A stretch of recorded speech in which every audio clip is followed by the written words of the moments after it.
Alright, welcome to the In-Between. We're skipping all of this crap because we read it before.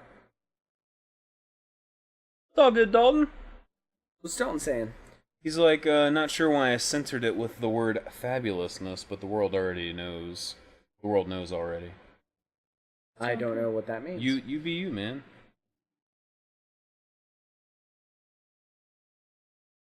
It's unfortunate that your parents had to make a joke, though. Dumb. What? Dalton is gay.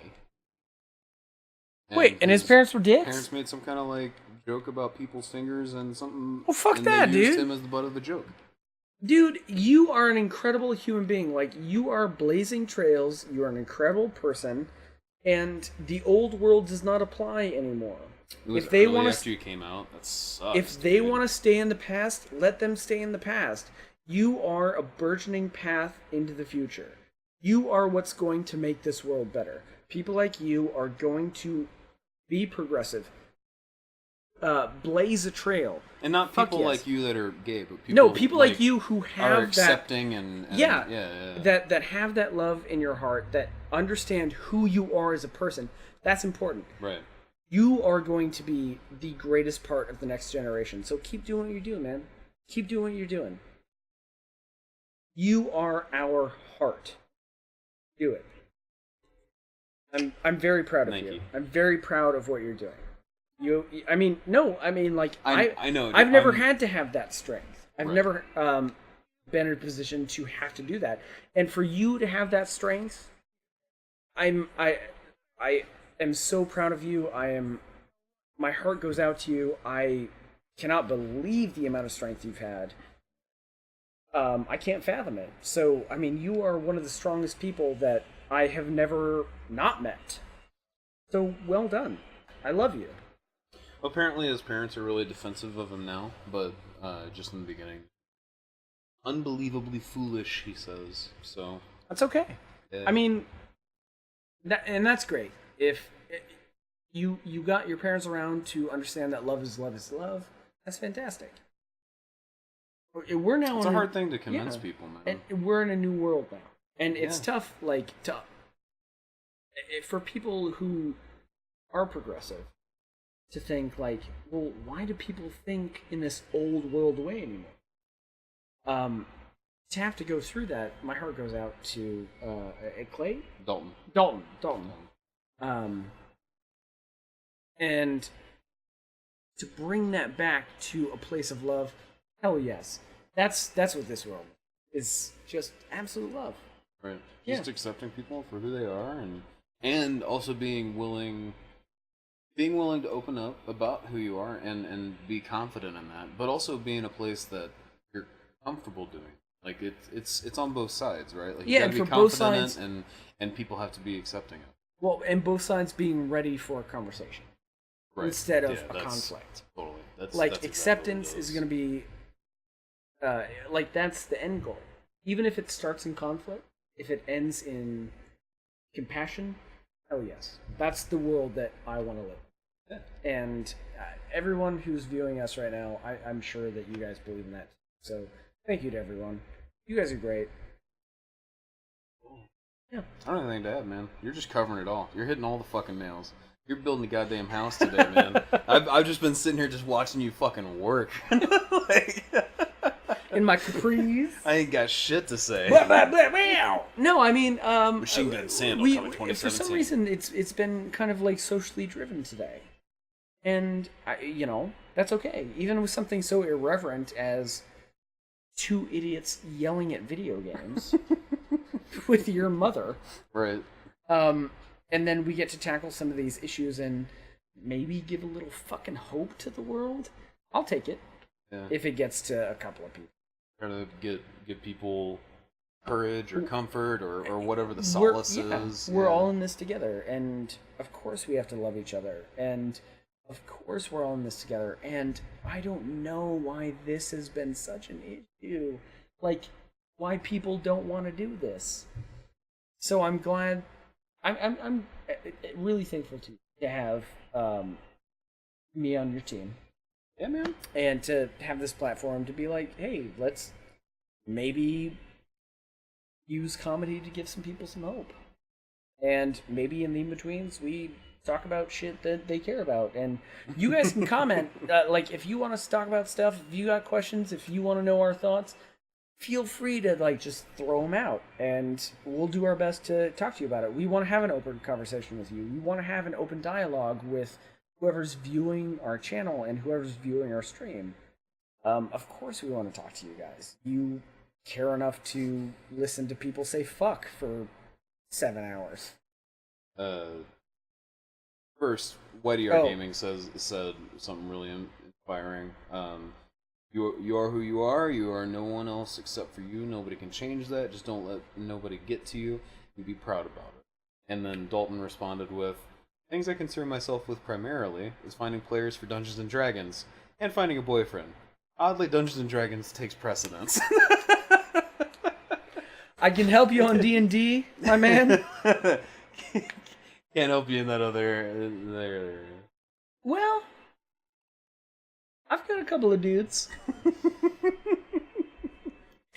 Oh, man. But D&D, man, Dalton, I would love to talk to you and just cut it up about D&D. We've been trying to get the game going. We played one session of it, and we need to get back together. Do you want to? Let's talk about the last session we had. So we had one session. We were playing Dungeon Worlds, right? Playing Dungeon World, which is made by Adam Coble. He's a DM for roleplay.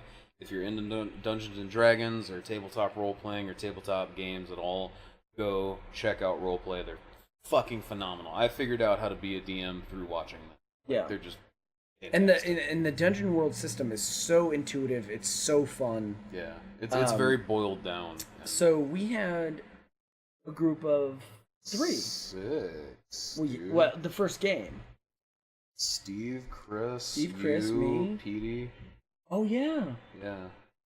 I did not do, like, almost anything in that game. Yeah, you almost died immediately. I was the last introduced. I'm playing, like, a Viking, kind of like a Ragnar Lothbrok kind of type.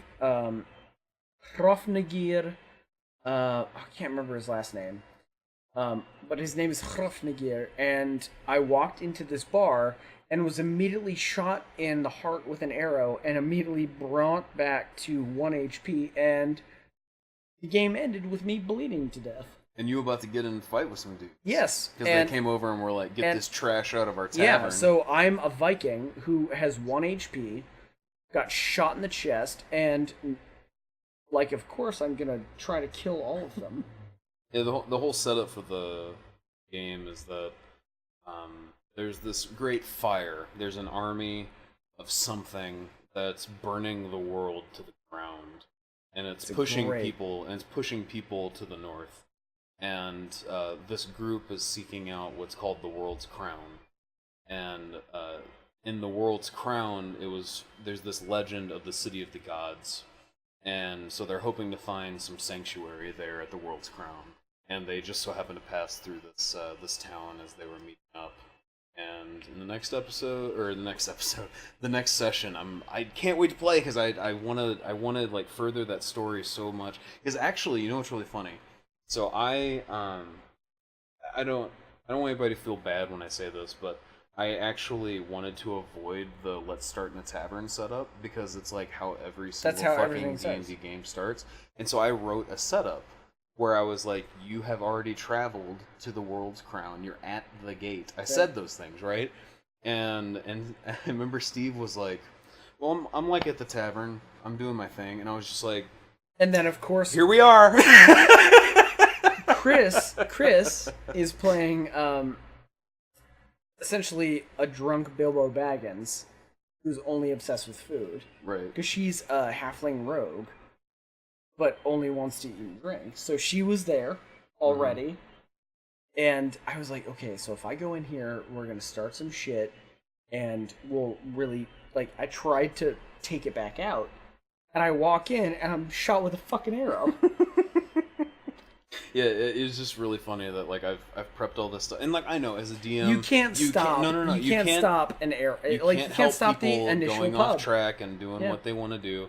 And I know that, and that's why I wrote that setup. Like, they'll be exactly where I want them. Nope, Nope. I have to back up and make a city that doesn't exist. You should have just had a city like there are no buildings anymore. It was dead in a fire. You got to get on a boat. Oh, I have plans. I'd love to play it again. Yeah, I really like. wanna I would play. rather play your game than mine. I know Steve's having a hard time getting down here, so we might do some like internet. We gotta do streaming Skype or something. Yeah, I think we're just gonna Skype it. Yeah, if we and Skype, we can stream it that way too. Yeah, that'd be awesome. Do you guys want us to stream? They really want our D&D game. Stream. Yeah, I've talked to them about it. Oh, before. have you? They really want to see one. Oh, sorry guys, Thank I'm you not for keeping up. stabbing me. Really looking forward to running a campaign I'm working on right now. I just got the setting right now. I'm still loring it up. Hell yeah, man! Build that lore, build that world.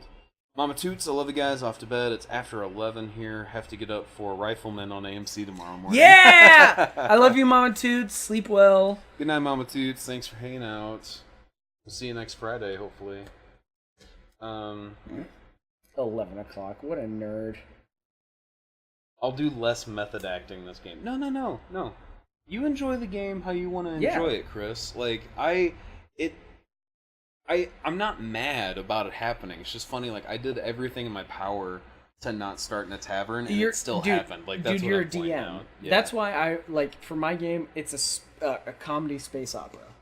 You guys get to inform the world that is going to translate to the comic I'm writing. Yeah. I don't give a shit what you do. You do whatever the fuck you want. It's just going to make my comic better. Right. And I'm way into, like, world building, and I've got every dude, fucking and you're thing figured out. so, like, what I wanted to do with all my characters, and you are the only person to do this so far. I am telling all of my players to write a couple of paragraphs about who their character is, and your character, because he's like this half-dragon humanoid sort of thing. It's like shit, what's that race in D&D? It's like the I can't remember the the name. Koopas from the Super Mario Brothers movie. They're like these dragonkin, right? Yeah, and dragon people. You were from this different planet, and you wrote these great 2 paragraphs that tells me exactly who you are. And my game is played in Savage Worlds, so it really lends itself to you can do home rules and develop your own skills based on the rules of the game. And your character is fucking awesome. I'm excited to play it. I really am. Where like so really cool. his race, right? They're like these dragonkin. They have wings, they can fly, but his wings were like ripped off. And because his wings were ripped off, their entire race's thrust is to go out of their planet and find new technology. Oh, camera goes off. And it's back on. So, you have to go and find technology, right? It's kind of this Spanish conquistador idea to go find new lands and new technology and bring it back, because they're a very low technology world. Because his wings were ripped off, he uses the skin and the bones from his wings as weapons and sheaths. Like his Still swords. wear my wings on my back. His swords are the bones of his wings, and the sheaths are the skin of his wings, and he carries them on his back. It's fucking amazing. And you call yourself the Wingless, right? Yeah. Well, no, that was like my shameful name. Was the Wingless, Gliok the Wingless, and so I want to become one of these legendary dragons that brought back technology to our planet. And there have been 5 before me, and so I stole a ship, escaped my homeworld, and I call myself Gliok the Sixth. Yes, as a claim to fame before I've even conquered anything. Right. So, yeah. And it's amazing. I tried to set this game up before. I've got a couple of friends who wanted to do this, but it's been so hard to schedule. So I'm using their characters that I wanted to do in their first game. There's a character called Kitty Rexbin that Jack was going to play. And he was this calico kitty. Just pretty little, cute little kitten who's orange. but dropped into a mech suit and was like a giant killing machine. Holy crap. And had like machine guns and rocket boosts and like could fly and just punch shit with one hand. And but if he was taken out of the suit, he was just a kitty. Just that's it. When he went into the suit, it would link up to its brain and it became like super intelligent. But if it was out of the suit, it was just a kitty.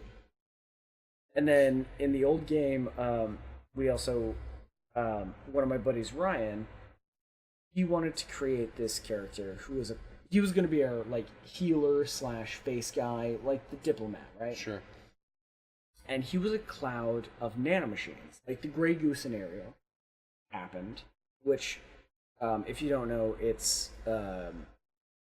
when it's a terrible scenario where nanomachines are on Earth and they're around to eradicate sickness, but then while they evolve, they realize that humanity is sickness, and everything in the world is turned into like gray goo, and it will happen in 12 minutes.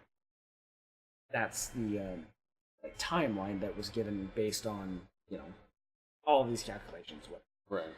So he was on a planet that was part of the gray goo scenario. And this tiny cloud broke off and gained sentience, and it was like, no, we want to help people. We really do want to heal people. We don't want to just destroy them. And so humanity was one of the major species out in space in that quadrant. And they're like, okay, so let's go back through all of human history and find the one human that everyone could trust. So a cloud of nanomachines took the form of Tom Hanks. Because he was the perfect human that everyone could trust. And it was the funniest idea in the world to me. All right, I'm going to read this and then we'll probably close out. What do we got? First of all, YDR Gaming is saying go check out his channel. Go do that. Yeah, check out Dylan's channel. And then Dalton says, as I said, it's a world encased in a city. The city is a maze of massive floating stone buildings entwined in foliage, and given their lack of gravity, by way of brilliant gleaming lines of energy streaming throughout etchings and structures. Shit, so is that like MC Escher and Sci-Fi World? Look, it sounds like MC Escher and Blade Runner something. Shit, like, that'd be dope as fuck. Picturing. The city towers over the planet and even encases it. The planet itself is all but abandoned, and unintelligent life and or creatures seen as unfit for society reside. So it's Blade Runner that's his, and setup. I Am Legend. I Am Legend and the Lego Movie. Well, I hope you guys have enjoyed the stream today. We're going to do this again on next Friday, and I'm going to try to work out next some Friday, bugs. starring Ice Cube. Yeah, we're going to do this with Ice Cube next Friday. But I'm going to try to work out some bugs, make sure the video over there is synced up with us, and I'm working on getting a green screen so that the stream itself looks a little better. And all that crap that you don't really care about, but I do, it bothers me. So, hope you guys enjoyed it, and we'll see you next Friday. I love you. Be the best you can be. Oh yeah, and if you're here on the live stream, you don't get to watch the next episode now because this is the end of the live stream. This is the end. But if you were here, you just got to watch 8 episodes in a row. And if you're watching this after the fact, come hang out on Friday, and you'll watch probably 7 or 8 episodes in a row. I mean, please still watch the other episodes. But also go back and rewatch them. Because I have laundry money that I need. Yeah, we need those quarters. I gotta get those dimes and nickels, baby. We got hookers to pay. No, that's stripper money. You gotta put them in the slot. Stripper money's this. Yeah, that's hooker money's this. The coin bags. It's the coin. Blowjob, please. Thanks, everybody. Bye, guys. I love you. Blowjob, please.